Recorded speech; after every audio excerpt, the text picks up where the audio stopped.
Pemirsa, Kapolda Metro Jaya Irjen M. Iriawan akan melakukan pendalaman terkait pernyataan terdakwa Jessica Kumala Wongso yang mendapatkan tindakan tidak manusiawi saat diperiksa oleh penyidik di Polda Metro Jaya.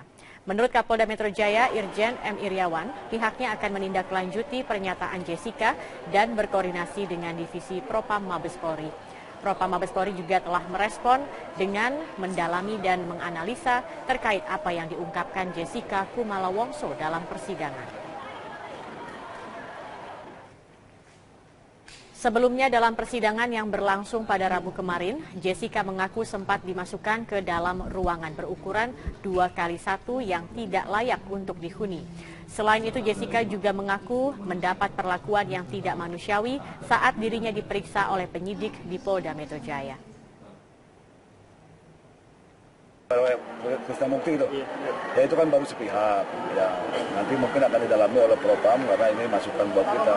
Kenapa dulu Jessica tidak mengatakan dulu waktu ya dalam pemeriksaan kan ada kuasa hukumnya. Namun demikian ini kan masukan. Kami pikir Propam Mabes Polri sudah merespon karena tadi kami dari Mabes juga sudah menganalisa tentang keterangan yang Jessica sampaikan di persidangan. Bisnis pemirsa, aplikasi BlackBerry Messenger sudah menjadi milik Indonesia. Hal ini seiring dengan perusahaan BlackBerry yang memutuskan membuat perusahaan patungan atau joint venture bersama perusahaan asal tanah air dan memberikan lisensi perangkat lunak bagi Indonesia. Platform BlackBerry Messenger diharapkan bisa mendorong ekonomi digital di Indonesia usai adanya perangkat lunak BlackBerry. BlackBerry Messenger menjadi milik Indonesia. BlackBerry telah mengumumkan kesepakatan yang sudah dicapai bersama dengan PT BB Merah Putih, sebuah kerjasama dengan PT T-Phone, perusahaan yang berafiliasi dengan Telkom. Salah satu peran joint venture ini memproduksi ponsel menggunakan material lokal Indonesia. Saat ini masih ada sekitar 6 juta orang di Indonesia menggunakan ponsel dan aplikasi BlackBerry. Di sisi lain, perusahaan BlackBerry mengumumkan berhenti membuat ponsel dan akan fokus pada bisnis perangkat lunak. Perusahaan ini memang sedang menegosiasi perpanjangan manufaktur dengan beberapa mitra di luar negeri, salah satunya Indonesia.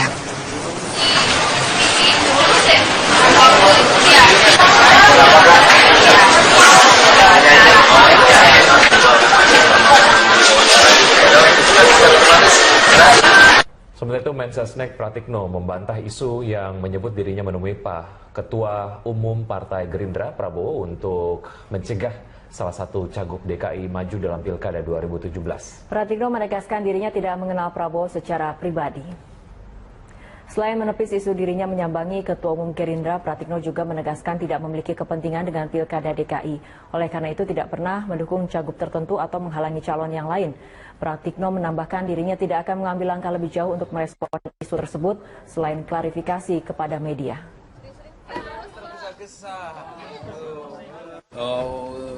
Tidak benar. Jadi saya sama sekali tidak menemui, apalagi berkunjung ke Pak Prabowo atau ke pengurus Gerindra yang lainnya. Sama sekali. Jadi sama sekali saya tidak pernah berkunjung ke sana, menemui, dan tidak pernah pula ketemu dalam beberapa minggu ini. Jadi sebelumnya juga nggak pernah gitu. Dan yang kedua ini kan bukan sama sekali bahwa kita nggak ada sebagai pejabat negara untuk kemudian mendukung terhadap calon. Ya. Kita netral saja, jadi sama sekali tidak ada kaitannya dengan berkunjung, menemui Gerindra, kaitannya dengan pencalonan siapapun. Yang kedua juga tidak ada kaitannya dengan mendukung ya terhadap calon gubernur DKI itu. Jadi itu jadi berita yang selama ini beredar, yang kemarin diedarkan itu sudah kami bantah sebetulnya, kok masih muncul lagi gitu. Dan ini saya bantah lagi bahwa itu sama sekali tidak. Pemirsa, kembali kita lanjutkan Prime Time Talk dan saya akan mencoba menghubungi atau menerima telepon dari warga. Sudah bergabung bersama kita Ibu Areta dari Cipulir. Bu Areta, selamat malam. Selamat malam. Ya, terima kasih sudah bergabung. Bu Areta, ada pertanyaan atau komentar? Silakan, Bu. Saya komentar aja deh. Ya, mengenai karena saya sebagai seorang ibu rumah tangga, yang sebagai warga Jakarta yang sudah tinggal lama di Jakarta ya, kalau saya lihat untuk menakar pertarungan gubernur ini, saya lihat sih kalau sebagai ibu rumah tangga ya, yang kebanyakan kita kepingin anak-anak kita sekolah di Jakarta ini gratis, terus pelayanan kesehatan gitu. Nah kalau kita lihat dari untuk menakar ini, kalau saya sih ya Ahok lebih unggul lah dengan program-programnya gitu. Anda percaya Ahok, Bu Areta? Ya, itu karena dari saya suka pagi-pagi tuh suka pergi ke pasar gitu kan. Ibu-ibu bilang, enak ya sekarang kalau gubernurnya Pak Ahok itu dapat KJP gitu kan. Kalau dulu kan nggak dapat apa-apa ya gitu. Jadi kalau pas ibu-ibu bilang, wah enak juga nih kalau jadi gubernurnya begini. Tiap akhir tahun kita dapat bonus. Gitu.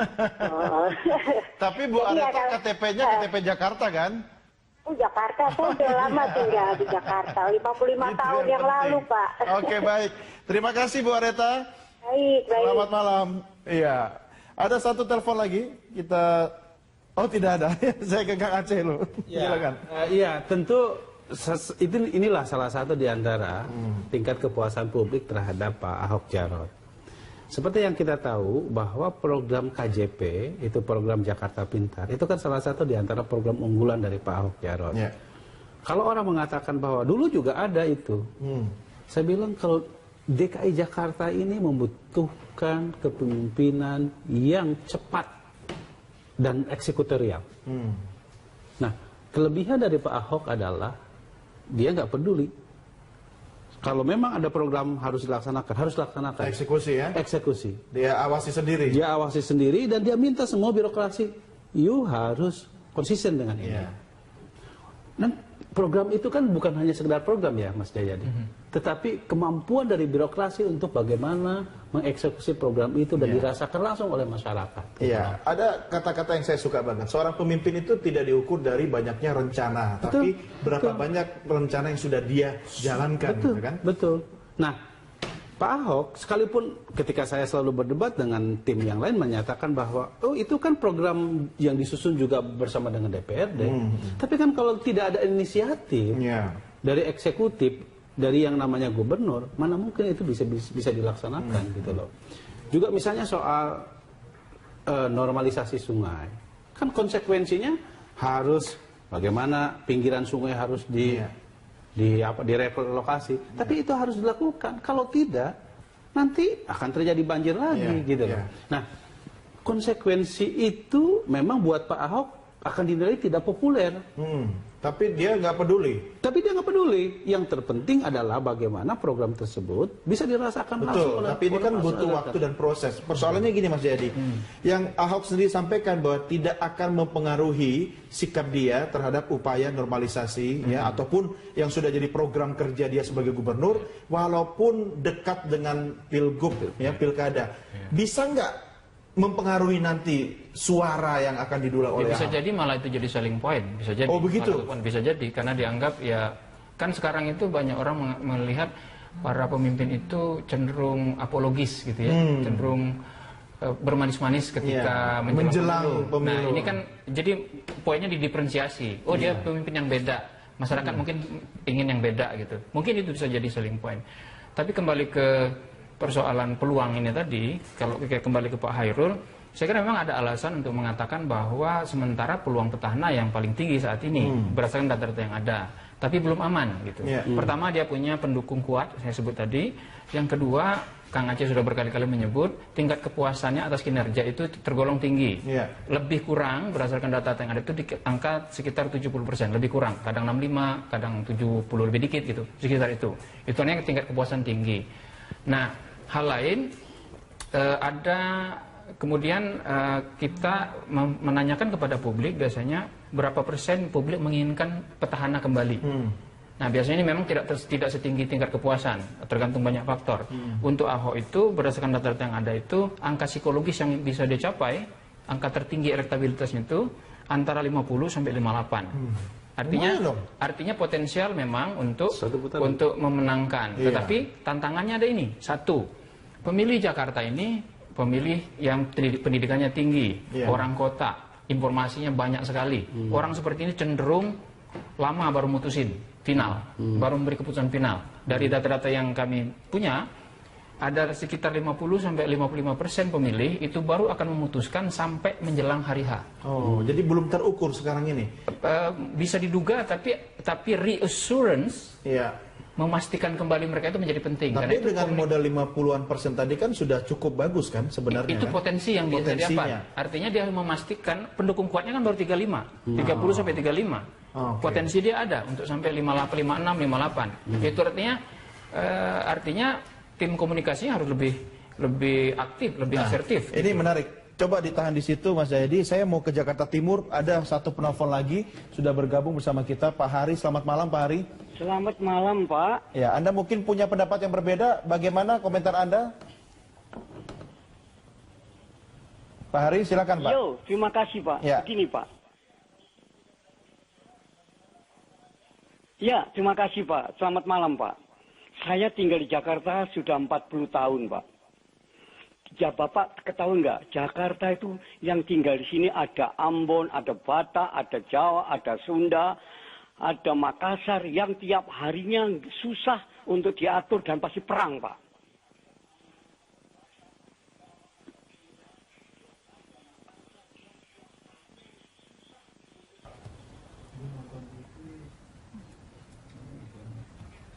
Ya, sayang sekali Pak Hari, sepertinya teleponnya terputus. Tapi saya bisa menangkap maksudnya bahwa sebenarnya Jakarta ini Indonesia mini ya. Sabang sampai Merauke, Bhinneka Tunggal Ika. Nah, ini bisa jadi modal yang mungkin ada di Ahok. Tapi konklusi dari Anda berdua, analisa singkat Anda untuk jelang pilkada ini, apa yang dibutuhkan Ahok untuk menangkal semua virus-virus negatif yang paling tidak isu SARA itu pasti akan dia hadapi? Dia fokus pada program. Fokus karena pada program. itu keunggulan utama dia di track record. Dengan gaya dan aksi dia seperti sekarang ini nggak ada masalah? Atau turunin tensi dikit misalnya? Ya itu adjustment lah, itu bagaimana tim kampanyenya ya gitu. Saya kira dia bisa fokus di situ karena memang itu keunggulan yang dia miliki sebagai seorang petahana. Ya, dan itu perlu dia lakukan untuk terus menerus karena tadi ada 55% yang masih harus dipastikan setiap hari. Yang terakhir ada di antara pemilih itu masih ada sekitar 40-44% yang bisa digoyang masih. Pilihannya itu masih bisa berubah. Ini juga memerlukan komunikasi yang lebih asertif dengan berbagai pendekatan tadi. Ya, ini tugas Anda. Anda yakin? Ya, dengan modal 70%, karena kepuasan publik kinerja Ahok, ini kan yang tidak dimiliki oleh yang lain. Nah, keyakinan itulah yang membuat kita merasa bahwa justru yang mau kita kedepankan adalah keberhasilan pembangunan yang telah dilakukan oleh Pak. Jadi orang yang punya track record, bukan orang milih, bukan cuma yang ganteng aja begitu ya? Tentu. DKI Jakarta ini, ya betul. DKI Jakarta ini tidak bisa dibangun hanya dengan modal pencitraan. DKI Jakarta ini tidak bisa dibangun berdasarkan atas kepemimpinan yang coba-coba. Gitu. Tapi yang dibutuhkan adalah sikap yang konkret, kebijakan yang konkret yang memang dirasakan oleh masyarakat itu sendiri. Dan lebih penting lagi bahwa mesin partai juga bergerak. Tentu. Kalau partai saya kira kewajiban kita adalah memastikan menjaga suara ini, kepercayaan ini kepada publik, dan kami sampaikan, kami bukan bicara janji, kami tidak memberikan harapan, kami memberikan bukti gitu loh. Baik. Kang Aceh, terima kasih sudah bersama kami di Prime Time Talk. Mas, terima kasih menjadi sampai ketemu lagi. Dan pemirsa, inilah akhir jumpa kita dalam Prime Time Talk. Anda bisa mengirimkan informasi, saran, kritik. Tapi belum aman gitu. Pertama, dia punya pendukung kuat, saya sebut tadi. Yang kedua, Kang Aceh sudah berkali-kali menyebut tingkat kepuasannya atas kinerja itu tergolong tinggi. Lebih kurang berdasarkan data yang ada itu di angka sekitar 70%, lebih kurang. Kadang 65, kadang 70, lebih dikit gitu, sekitar itu. Itu artinya tingkat kepuasan tinggi. Nah, hal lain kemudian kita menanyakan kepada publik biasanya berapa persen publik menginginkan petahana kembali. Nah, biasanya ini memang tidak setinggi tingkat kepuasan, tergantung banyak faktor. Untuk Ahok itu berdasarkan data-data yang ada itu angka psikologis yang bisa dicapai, angka tertinggi elektabilitasnya itu antara 50 sampai 58. Artinya potensial memang untuk memenangkan. Tetapi tantangannya ada ini. Satu, pemilih Jakarta ini pemilih yang pendidikannya tinggi, orang kota, informasinya banyak sekali. Orang seperti ini cenderung lama baru mutusin final, baru memberi keputusan final. Dari data-data yang kami punya, ada sekitar 50-55% pemilih itu baru akan memutuskan sampai menjelang hari H. Oh, jadi belum terukur sekarang ini? Bisa diduga, tapi reassurance, memastikan kembali mereka itu menjadi penting. Tapi karena itu dengan modal 50-an% tadi kan sudah cukup bagus kan sebenarnya? Itu kan? potensi yang bisa didapat. Artinya dia memastikan pendukung kuatnya kan baru 35, 30-35. Potensi dia ada untuk sampai 58, 56, 58. Itu artinya tim komunikasinya harus lebih aktif, lebih asertif. Ini menarik. Coba ditahan di situ Mas Jayadi. Saya mau ke Jakarta Timur. Ada satu penelpon lagi sudah bergabung bersama kita, Pak Hari. Selamat malam Pak Hari. Selamat malam Pak. Ya, Anda mungkin punya pendapat yang berbeda. Bagaimana komentar Anda? Pak Hari, silakan Pak. Yo, terima kasih Pak. Ya. Begini Pak. Ya, terima kasih Pak. Selamat malam Pak. Saya tinggal di Jakarta sudah 40 tahun Pak. Ya Bapak ketahui nggak, Jakarta itu yang tinggal di sini ada Ambon, ada Batak, ada Jawa, ada Sunda, ada Makassar yang tiap harinya susah untuk diatur. Perusahaan ini memang sedang menegosiasi perpanjangan manufaktur dengan beberapa mitra di luar negeri, salah satunya Indonesia.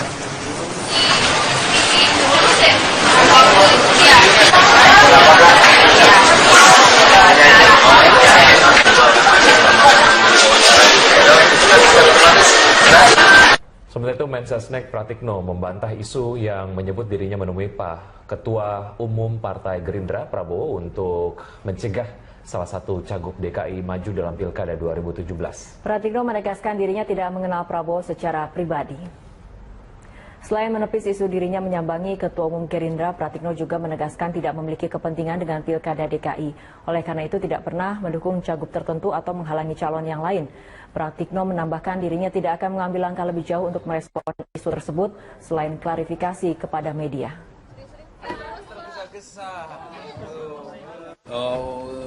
Tidak benar. Jadi saya sama sekali tidak menemui, apalagi berkunjung ke Pak Prabowo atau ke pengurus Gerindra yang lainnya. Sama sekali. Jadi sama sekali saya tidak pernah berkunjung ke sana, menemui, dan tidak pernah pula ketemu dalam beberapa minggu ini. Jadi sebelumnya juga nggak pernah gitu. Dan yang kedua ini kan bukan sama sekali bahwa kita nggak ada sebagai pejabat negara untuk kemudian mendukung terhadap calon. Ya. Kita netral saja. Jadi sama sekali tidak ada kaitannya dengan berkunjung, menemui Gerindra, kaitannya dengan pencalonan siapapun. Yang kedua juga tidak ada kaitannya dengan mendukung ya terhadap calon gubernur DKI itu. Jadi itu jadi berita yang selama ini beredar, yang kemarin diedarkan itu sudah kami bantah sebetulnya. Kok masih muncul lagi gitu. Dan ini saya bantah lagi bahwa itu sama sekali tidak. Pemirsa, kembali kita lanjutkan Prime. Nah, kelebihan dari Pak Ahok adalah dia nggak peduli. Kalau memang ada program harus dilaksanakan, harus dilaksanakan. Eksekusi ya? Eksekusi. Dia awasi sendiri? Dia awasi sendiri dan dia minta semua birokrasi, you harus konsisten dengan ini. Dan program itu kan bukan hanya sekedar program ya Mas Jayadi, tetapi kemampuan dari birokrasi untuk bagaimana mengeksekusi program itu dan dirasakan langsung oleh masyarakat. Iya, ada kata-kata yang saya suka banget. Seorang pemimpin itu tidak diukur dari banyaknya rencana, tapi berapa banyak rencana yang sudah dia jalankan. Betul, gitu kan? Betul. Nah, Pak Ahok sekalipun ketika saya selalu berdebat dengan tim yang lain menyatakan bahwa itu kan program yang disusun juga bersama dengan DPRD. Tapi kan kalau tidak ada inisiatif dari eksekutif, dari yang namanya gubernur, mana mungkin itu bisa dilaksanakan gitu loh. Juga misalnya soal normalisasi sungai. Kan konsekuensinya harus bagaimana pinggiran sungai harus direlokasi, tapi itu harus dilakukan. Kalau tidak, nanti akan terjadi banjir lagi, gitu loh. Nah, konsekuensi itu memang buat Pak Ahok akan dinilai tidak populer. Tapi dia nggak peduli. Yang terpenting adalah bagaimana program tersebut bisa dirasakan langsung. Betul, tapi ini kan butuh waktu dan proses. Persoalannya gini Mas Jayadi, yang Ahok sendiri sampaikan bahwa tidak akan mempengaruhi sikap dia terhadap upaya normalisasi ya, ataupun yang sudah jadi program kerja dia sebagai gubernur, walaupun dekat dengan pilgub ya, pilkada. Bisa nggak mempengaruhi nanti suara yang akan didulang oleh bisa Ahok? jadi malah itu jadi selling point, bisa jadi. Oh begitu? Bisa jadi, karena dianggap ya, kan sekarang itu banyak orang melihat para pemimpin itu cenderung apologis gitu ya, cenderung bermanis-manis ketika menjelang pemilu. Nah ini kan jadi poinnya didiferensiasi. Oh dia pemimpin yang beda, masyarakat mungkin ingin yang beda gitu. Mungkin itu bisa jadi selling point. Tapi kembali ke persoalan peluang ini tadi, kalau kembali ke Pak Hairul, saya kira memang ada alasan untuk mengatakan bahwa sementara peluang petahana yang paling tinggi saat ini berdasarkan data-data yang ada. Pemirsa, Kapolda Metro Jaya Irjen M. Iryawan akan melakukan pendalaman terkait pernyataan terdakwa Jessica Kumala Wongso yang mendapatkan tindakan tidak manusiawi saat diperiksa oleh penyidik di Polda Metro Jaya. Menurut Kapolda Metro Jaya Irjen M. Iryawan, pihaknya akan menindaklanjuti pernyataan Jessica dan berkoordinasi dengan Divisi Propam Mabes Polri. Propam Mabes Polri juga telah merespon dengan mendalami dan menganalisa terkait apa yang diungkapkan Jessica Kumala Wongso dalam persidangan. Sebelumnya dalam persidangan yang berlangsung pada Rabu kemarin, Jessica mengaku sempat dimasukkan ke dalam ruangan berukuran 2x1 yang tidak layak untuk dihuni. Selain itu, Jessica juga mengaku mendapat perlakuan yang tidak manusiawi saat dirinya diperiksa oleh penyidik di Polda Metro Jaya. Krista Mukti itu, ya itu kan baru sepihak. Ya, nanti mungkin akan didalami oleh Propam karena ini masukan buat kita. Kenapa dulu Jessica tidak mengatakan dulu waktu ya dalam pemeriksaan, kan ada kuasa hukumnya. Namun demikian ini kan masukan. Kami pikir Propam Mabes Polri sudah merespon karena tadi kami dari Mabes juga sudah menganalisa tentang keterangan Jessica sampaikan di persidangan. Bisnis pemirsa, aplikasi BlackBerry Messenger sudah menjadi milik Indonesia. Hal ini seiring dengan perusahaan BlackBerry yang memutuskan membuat perusahaan patungan atau joint venture bersama perusahaan asal tanah air dan memberikan lisensi perangkat lunak bagi Indonesia. Platform BlackBerry Messenger diharapkan bisa mendorong ekonomi digital di Indonesia usai adanya perangkat lunak BlackBerry. BlackBerry Messenger menjadi milik Indonesia. BlackBerry telah mengumumkan kesepakatan yang sudah dicapai bersama dengan PT BB Merah Putih, sebuah kerjasama dengan PT T-Phone, perusahaan yang berafiliasi dengan Telkom. Salah satu peran joint venture ini memproduksi ponsel menggunakan material lokal Indonesia. Saat ini masih ada sekitar 6 juta orang di Indonesia menggunakan ponsel dan aplikasi BlackBerry. Di sisi lain, perusahaan BlackBerry mengumumkan berhenti membuat ponsel dan akan fokus pada bisnis perangkat lunak. Time Talk, dan saya akan mencoba menghubungi atau menerima telepon dari warga. Sudah bergabung bersama kita Ibu Areta dari Cipulir. Bu Areta, selamat malam. Selamat malam. Ya, terima kasih sudah bergabung. Bu Areta, ada pertanyaan atau komentar? Silakan, Bu. Saya komentar aja deh, ya, mengenai karena saya sebagai seorang ibu rumah tangga, yang sebagai warga Jakarta yang sudah tinggal lama di Jakarta ya. Kalau saya lihat untuk menakar pertarungan gubernur ini, saya lihat sih kalau sebagai ibu rumah tangga ya, yang kebanyakan kita kepingin anak-anak kita sekolah di Jakarta ini gratis, terus pelayanan kesehatan gitu. Nah kalau kita lihat dari untuk menakar ini, kalau saya sih ya Ahok lebih unggul lah dengan program-programnya gitu. Anda percaya Ahok, Bu Areta? Ya, itu karena dari saya suka pagi-pagi tuh suka pergi ke pasar gitu kan.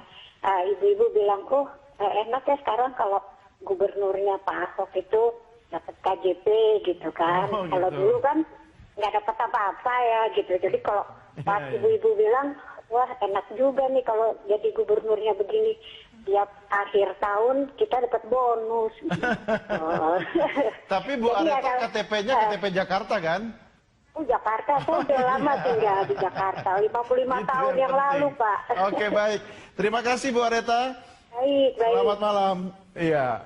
Ada satu telepon lagi. Kita oh tidak ada. Saya ke Kang Aceh loh. Silakan. Iya, tentu inilah salah satu di antara tingkat kepuasan publik terhadap Pak Ahok Jarot.